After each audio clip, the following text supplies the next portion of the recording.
Fragmentation index and infertility, এটা খুব একটা ইম্পর্টেন্ট কনসেপ্ট, ভালোভাবে মনে রাখুন, ভালোভাবে বুঝুন।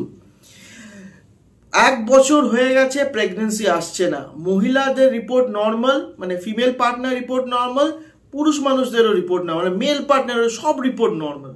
তাহলে কি কারণ হতে পারে ডাক্তারবাবু?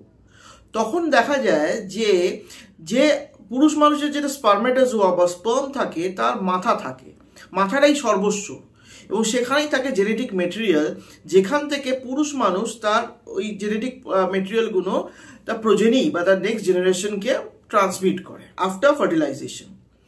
যদি সেখানে কোনো গলরোধ হয়ে যায় for some reason or the other, তাহলে কিন্তু সেখানে ডিএনএতে ব্রেকস দেখা যায়, ছোট ছোট ছোট ভাঙা যায়, এবং সেই ক্ষেত্রে সেই ডিএনএটা অচল হয়ে গিয়ে স্পার্মেটোজোয়াটা অচল হয়ে যায়, এবং সেই জন্য কিন্তু প্রেগনেন্সি আসে না।